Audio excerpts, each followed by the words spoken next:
గుమగుమలాడే కరివేపాకు కారం అసలు వేడి వేడిగా ఇడ్లీలోకైనా దోశలోకైనా ఎందులోకైనా కూడా పర్ఫెక్ట్గా ఉంటుందండి. వేడి వేడిగా ఇడ్లీ దాని మీద కొంచెం నెయ్యి వేసుకొని తింటుంటే టేస్ట్ మాత్రం అద్దరిపోతుంది. సో కరివేపాకు కారం ఎలా ప్రిపేర్ చేసుకోవాలో చూద్దాం.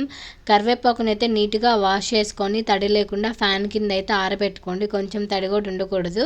సో ఇప్పుడు ఒక ప్యాన్ పెట్టుకొని ప్యాన్లో ఒక టేబుల్ స్పూన్ ఆయిల్ వేసుకొని ఆయిల్ హీట్ అయిన తర్వాత ఒక స్పూన్ పచ్చెనగపప్పు, ఒక స్పూన్ అయితే మినపగుండ్లు వేసి లో ఫ్లేమ్ మీదే వేయించుకోండి. అప్పుడే దూరగా వేగుతుంది. సో ఇది కొంచెం వేగిన తర్వాత ఒక స్పూన్ ధనియాలు కూడా వేసి వేయించుకోండి.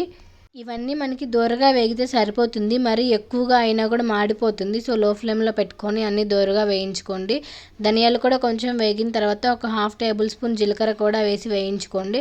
ఇప్పుడు ఇందులోనే మీ స్పైస్నెస్కి సరిపడా ఎండుమిర్చి కూడా యాడ్ చేసుకొని ఈ ఎండుమిర్చి కొంచెం వేయించుకున్న తర్వాత ముందుగా మనం శుభ్రం చేసి పెట్టుకున్న కరివేపాకు కూడా ఇందులో వేసి వేయించుకోండి. కరివేపాకు ఎక్కువ వేయించుకోవాల్సిన అవసరం లేదండి. వేసిన తర్వాత ఒక 2-3 నిమిషాలు ఇట్లా వేయించుకుంటే సరిపోతుంది.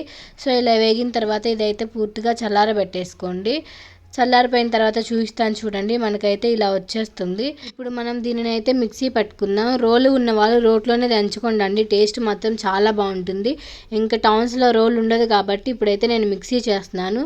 సో ఈ మిశ్రమాన్ని అంతా మిక్సీలోకి వేసుకొని కొంచెం కల్లుపు వేసుకొని టేస్ట్ బాగుంటుంది. సాల్ట్ కంటే కూడా కొంచెం అంత చింతపండు వేసి మిక్సీ అయితే పట్టేసుకోండి. చూసారా ఇలా వస్తుంది. ఇప్పుడు ఇందులోనే ఒక 10 నుంచి ఒక 15 వెల్లుల్లి రెమ్మలు అయితే ఇలా వేసుకొని ఒక పల్స్ ఇస్తే సరిపోతుందండి.